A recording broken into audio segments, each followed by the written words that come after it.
Welcome to Lecture 3, Origin and Evolution of Comparative Administration. Introduction. The act of comparing administrative systems or subsystems in different countries or societies is not a new phenomenon. In fact, it is difficult, if not impossible, to say when exactly the first attempt was made to compare two or more administrative systems. In Lecture 1, we learned that more than 2,000 years ago, Aristotle in his work Politics contrasted the economies and social structures of Greek city-states in an effort to determine how the social and economic environment affected political institutions and policies. In this lecture, however, we are only interested in knowing when and how comparative administration emerged as a subdiscipline of public administration. This, as we shall soon learn, occurred during the World War II period, that is between 1939 to 1945, and were consequent on the exposure of thousands of US and other Western officials to new societies, mostly under the occupation of Western powers. The wide gaps observed between their own systems and administrative systems of these foreign societies prompted these officials to begin to reflect on the differences they were daily being confronted with. Sooner or later, these officials were joined by some scholars of public administration who also became interested in understanding the reasons for the similarities and differences between Western administrative systems and bureaucracies found in less developed regions of the world. The growing interest shown in the comparative administration has culminated in the publication of several books and academic articles, which has further enriched the subdiscipline. Course objectives. After this lecture, you should be able to explain the origin of comparative administration. 2. Discuss the events that contributed to the emergence of comparative administration. 3. List some of the early writers on comparative administration and their contributions. And 4. Explain some of the challenges that has affected the subdiscipline since its emergence. Content. In your earlier lectures, you learned that comparative administration is a subdiscipline of public administration. This therefore implies that the origin and development of comparative administration will be strongly tied to the history of public administration itself. More importantly, it also means that comparative administration will be much younger than the origin of public administration, which is the parent discipline. Origin of public administration. The origin of public administration as a discipline is usually traced to the publication of Woodrow Wilson's seminar article titled "The Study of Administration," which appeared in 1887.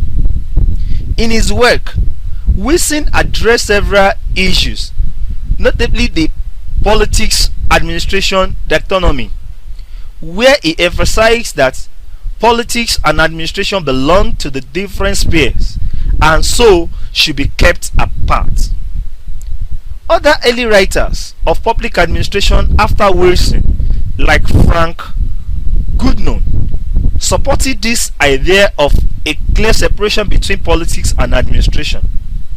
The ideas of these authors aided a subsequent proliferation of textbooks and courses in American and European universities, especially in the early part of 28th century. Despite their contributions to the formation of the discipline of public administration, these early writers were more concerned with understanding and explaining administrative behaviors in their own societies. In other words, their works were not very comparative in nature. That task would eventually be carried out by post-World War II scholars. World War II and the breadth of comparative administration. World War II and the breadth of comparative administration. Works on comparative administration began to emerge in large numbers for the first time after the Second World War. It is between 1939 to 1945. Essentially, this interest in comparative administration grew out of some of the events that occurred during and after that war, according to Ujo 2010. During this period, hundreds or thousands of American students and teachers were professionally engaged in several foreign countries which were then under US occupation or were enjoying technical and development assistance programs of the US government. The United Nations and private foundations owned by American citizens or organizations. This exposure to foreign, very often non-Western political and social systems naturally stimulated a sense of comparativeness in general, and in particular, it raised questions about the appropriateness and possibility of transferring familiar Western administrative structures and practices to these other non-Western environments or cultures, according to Rumke 1994. At the end of World War II, interest in comparative study of public administration became very high. After the war, many returning American and European teachers and students started to disseminate and share their experiences with their friends and colleagues back home, especially those employed in universities and research centers across Europe and America. So, even those who never personally experienced other administrative cultures became aware of the level of similarities and differences between their own systems and those of other societies in the world. Subsequently, many of these individuals decide to their own research to further and understand the causes and consequences of these similarities and differences observed in the administrative behaviors of public institutions and officials across the developing world. The development was supported by the American Political Science Association and the Society for Public Administration. Several scholars within those associations demonstrated aggressive research efforts towards building a universal comparative theory of public administration, according to Ajayi 2011. In the months and years that followed, a large number of books and articles began to appear documenting the various similarities and differences observed in the administrative systems of developing countries, according to Jackson 1966. One of the notable books published then was by Fred Riggs, titled Administration in Developing Countries, which appeared in 1964.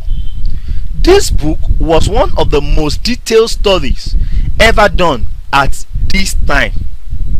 The book compared public administration in several developing countries with those found in advanced Western countries of the United States and Europe. Based on his study of public administration in non-Western societies, Riggs observed that the non-Western institutions were legal, rational, informed, but traditional in fact. Riggs, 1964. Much later, these American and European scholars were joined by others from Asia, Latin America, and of course Africa. Furthermore, the reconstruction of large number of states damaged by the war that followed, especially after the formation of the United Nations and several other international organizations like the World Bank and the International Monetary Fund (IMF), gave further impetus to the development of the comparative administration as an interesting area of study. Many of these international organizations have sponsored research studies and training programs with the objectives of learning more about how public administration systems operate or function in non-Western societies and how they could be strengthened and used as a tool for rapid social, economical, and political development. Challenges in the study of comparative administration. Today, comparative study of public administration is well accepted across the world. Thousands of students and scholars have devoted their time to studying it around the world. A large number of books have also been published in the area, and many universities around the world, including our own University of Ibadan, who is running programs in the area of public administration or political science and other courses in comparative administration.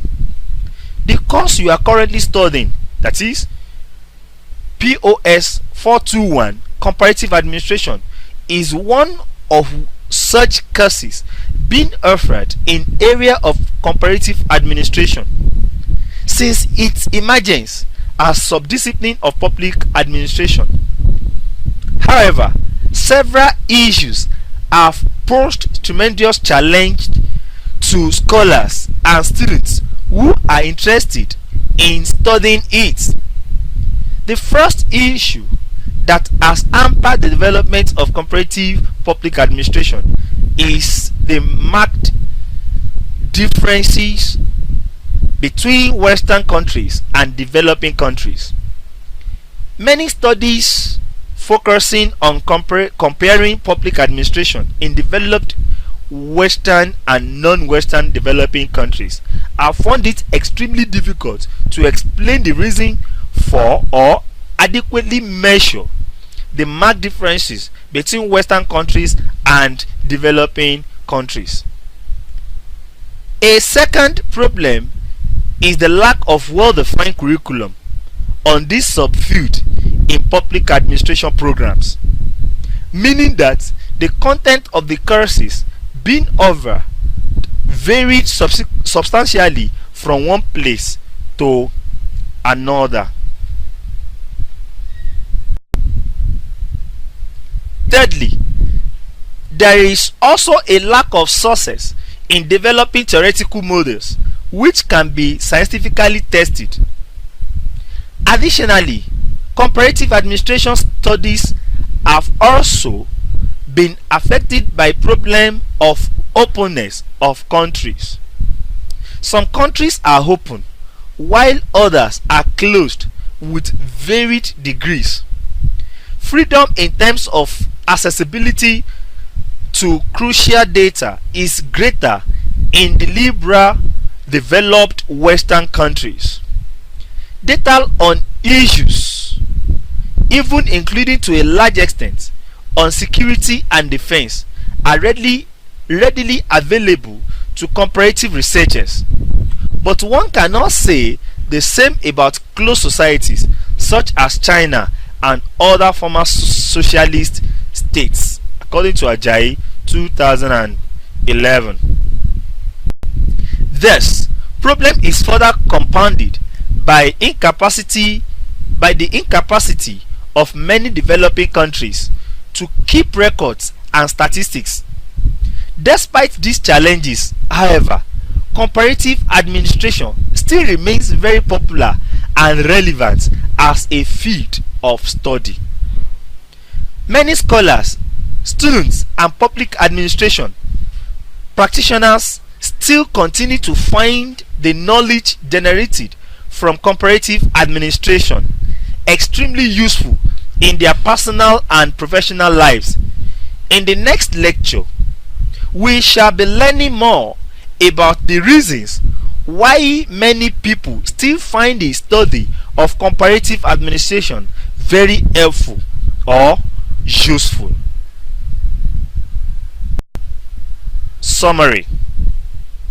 This lecture has just taken you through the historical process through which comparative administration emerged as a subdiscipline of public administration. You learned that the origin of comparative administration is rooted in some events which occurred during Second World War, that is between 1939 to 1945.